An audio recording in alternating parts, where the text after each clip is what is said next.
সহি মুসলিমের হাদিসে আসছে রাসূলুল্লাহ সাল্লাল্লাহু আলাইহি ওয়াসাল্লাম বলে সাহাবীদেরকে বলেছেন যে তিনি সোমবারে জন্মগ্রহণ করেছেন।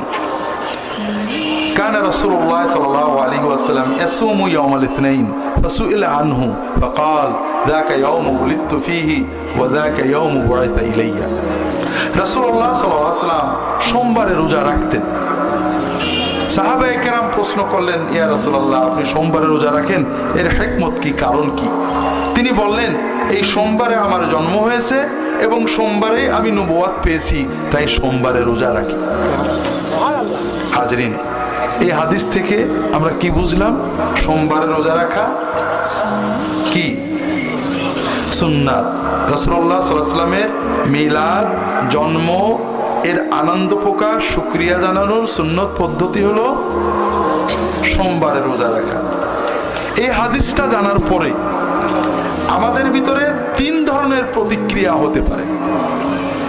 একটা হলো, আরে দূর, এত কাল কোনো হুজুর বললো না, কোথায় কি বলে।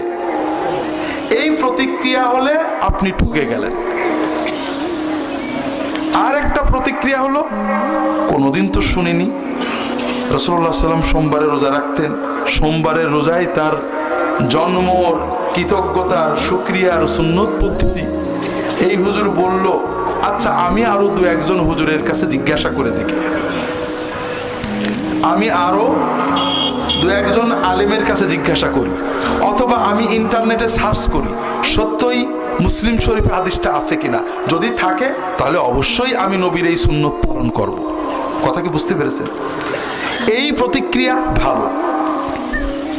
আর একটা প্রতিক্রিয়া, যে আলেম বলল, তারপরে যদি আস্থা থাকে যে না, উনি হাদিসের কথা যা বলে মোটামুটি ঠিক বলে, সঙ্গে সঙ্গে সিদ্ধান্ত নেওয়া যে ইনশাআল্লাহ আগামীকাল সোমবার থেকেই আমি যে কয় সোমবার পারি রোজা রাখবো। কথা বোঝেননি? আমি পরশুদিন প্রশ্ন করছিলাম যে ভাই, এই হাদিসটা শুনে সোমবারে রোজা রাখার নিয়ত কে কে করেছেন? তখন কেউ হাত তুলেনি। কারণ আসলে আমরা শুধু শুনতে চাই, মানার চিন্তাটা আসতে চাই না। কিন্তু আমি যখন স্টেজ থেকে নামি, আমার এক ভাই এসে বলছে যে হুজুর, নিয়ত করেছি আমি এখন থেকে সোমবারে রোজা রাখবো। আমি বললাম মাঝে মাঝে রেখেন। বলে না হুজুর, প্রতি সোমবারে ইনশাআল্লাহ রাখবো। পাশাপাশি বৃহস্পতিবারেও রোজা রাখবেন যদি পারেন। আল্লাহ রাসূল সাল্লাল্লাহু আলাইহি ওয়াসাল্লাম বলেছেন, তিনি সোম এবং বৃহস্পতিও রাখতেন। তিনি বলেছেন যে সোম এবং বৃহস্পতিবারে আল্লাহর কাছে বান্দার আমল পেশ করা, আল্লাহ সব জানেন, তারপরেও বান্দার আমল আল্লাহর কাছে ফেরেশতারা পেশ করেন। এই দুই দিনে বান্দার আমল দেখে আল্লাহ শুধুমাত্র এক গ্রুপের মাফ করেন না, বাকিদের সবার মাফ করে দেন। কোন গ্রুপের মাফ করেন না? যারা হিংসাহিংসি করে, মুসলমান একবার দেখতে পারে না, ওদেরটা বলেন, ওদেরটা সাসপেন্ড থাক, ক্যান্সেল না। ওরা যতদিন মিল মহব্বত তৈরি না করবে,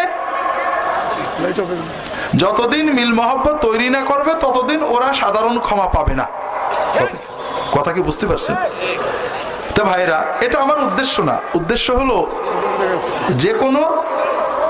যে কোনো হাদিস শোনার পরে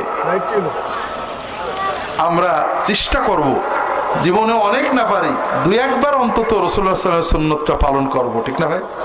এবং আমরা এখানে যারা বসে আছি সবাই নিয়ত করি যে আল্লাহ, ভালো কথা শুনবো এবং ভালো কথা যেন পালন করতে পারি, এই তৌফিক আল্লাহ আমাদের দান করো। এই দোয়া আমরা সবাই করি, আমিন। হাজিরিন।